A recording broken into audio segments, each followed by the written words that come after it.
Assalamualaikum warahmatullahi wabarakatuh. Perkenalkan, saya Afirliana Hakuldewi dengan NIM 21812144038 dari kelas A21 Prodi S1 Akuntansi Fakultas Ekonomi Universitas Negeri Yogyakarta. Di sini saya akan mempresentasikan video analisis yang telah saya lakukan pada pokok bahasan sistem prosedur dalam perkantoran dan tata ruang kantor.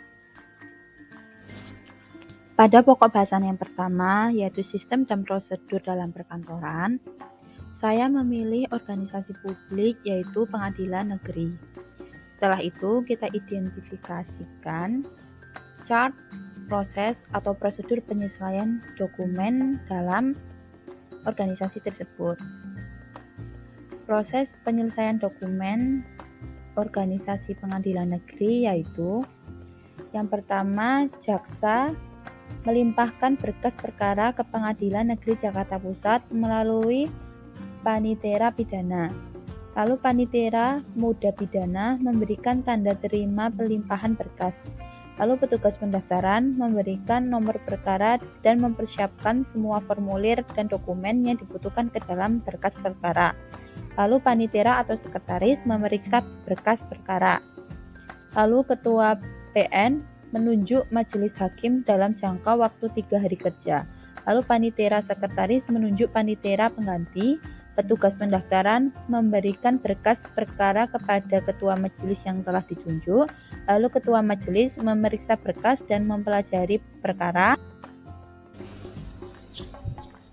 Menetapkan hari sidang pertama paling lama 7 hari setelah diterimanya berkas oleh ketua majelis hakim. Berkas perkara harus sudah di ketua majelis hakim paling lama 3 hari setelah penunjukan majelis hakim oleh ketua PN. Lalu, hakim-hakim anggota mempelajari perkara dan panitera pengganti menerima berkas perkara dan memberikan salinan penetapan hari sidang pertama kepada jaksa penuntut umum untuk menghadiri terdakwa. Lalu, jaksa penuntut umum memberitahukan terdakwa jadwal persidangan dan menghadiri terdakwa pada hari persidangan yang telah ditentukan. Lalu, proses yang terakhir yaitu para pihak-pihak terkait hadir pada jadwal yang telah ditentukan untuk sidang pertama. Untuk analisis yang kedua, saya akan menganalisis tentang gerak tangan seorang pemimpin pada organisasi pengadilan negeri dengan menggunakan Derblik. Yang pertama yaitu mencari atau search. Pada bagian ini, bertugas untuk mencari klien untuk penyelesaian permasalahan. Yang kedua yaitu menemukan atau find. Di sini menemukan klien untuk diselesaikan permasalahannya. Yang ketiga yaitu memilih atau select, yaitu mencari berkas-berkas terkait klien tersebut tidak berkas. Lalu yang keempat mencekau atau grasp, yaitu memegang tumpukan berkas. Yang kelima yaitu ada berjalan dengan muatan atau transport loaded, yaitu membawa berkas tersebut ke meja kerja. Yang keenam ada mencerai atau disassemble, yaitu memisahkan berkas yang dicari dengan tumpukan berkas lain. Yang ketujuh ada meletakkan atau position, yaitu meletakkan tumpukan berkas yang tidak digunakan ke bagian pojok meja kerja. Yang kedelapan ada menggunakan atau use, yaitu mengetik berkas menggunakan komputer atau laptop. Berikutnya yang kesembilan ada memeriksa atau inspect, dengan memeriksa apakah data yang diketik sesuai dengan berkas yang ada. Yang ke-10 ada meletakkan guna pengerjaan berikutnya atau preposition dengan mencabut flash disk yang telah selesai digunakan lalu dipindahkan ke samping laptop. Yang ke-11 ada melepaskan muatan atau release note dengan berhenti mengetik lalu menulis catatan dengan pena di buku catatan. Yang ke-12 ada berjalan tanpa muatan atau transport empty dengan mengambil charger laptop untuk mengisi daya laptop atau komputer. Yang ke-13 ada beristirahat untuk melepaskan lelah atau rest to overcome fatigue dengan mematikan laptop atau komputer lalu istirahat sejenak. Yang terakhir ada perencanaan atau plan dengan merencanakan kegiatan persidangan yang akan dilaksanakan esok hari. Dengan demikian, gerak tangan organisasi ini termasuk kelas 2, karena kepala umumnya bertugas mengutus, memeriksa, lalu melakukan pengawasan sehingga dapat dilakukan hanya dengan jari-jari dan pergelangan tangan.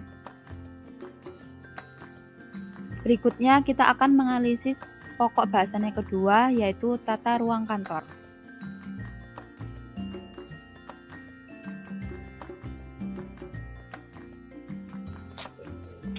Konsep tata ruang kantor organisasi ini termasuk ke macam tata ruang kantor terbuka, karena tidak ada batasan antara karyawan satu dengan lain sehingga muncul keterbukaan.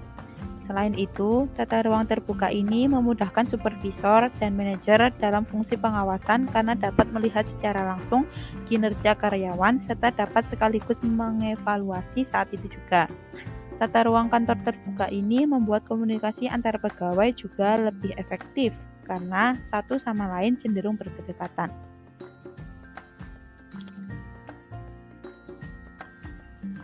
Berikutnya, setelah konsep tata ruang kantor, ada lingkungan dan kondisi fisik dari PT Hutama Karya. Yang pertama yaitu ada penerangan atau cahaya, cukup, tidak terlalu terang, tidak terlalu gelap, ditambah cahaya alami dari paparan sinar matahari melalui ventilasi yang baik juga. Yang kedua ada tata warna. Sederhana, lebih ke warna putih yang membuat ruangan tampak cerah sehingga membuat penglihatan lebih jelas. Yang selanjutnya ada ventilasi atau pengaturan udara baik sehingga ruangan terlihat lebih cerah dan segar. Yang keempat yaitu ada dekorasi sederhana sehingga tidak mengambil alih fokus saat bekerja. Yang selanjutnya ada suara bising. Suara bising hampir tidak ada karena berada di gedung yang berlantai banyak sehingga jarang terdengar suara dari luar. Yang selanjutnya musik. Musik tidak ada, pekerja harus mengerjakan dengan fokus agar pekerjaannya cepat selesai dan memenuhi target. Yang terakhir yaitu keamanan. Keamanan di organisasi ini sangat aman.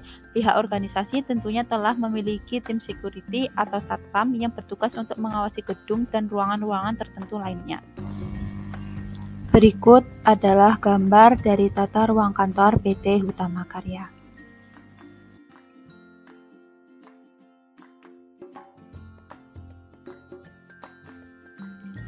Demikian presentasi yang dapat saya sampaikan. Bila ada salah dalam berkata, saya mohon maaf. Wassalamualaikum warahmatullahi wabarakatuh.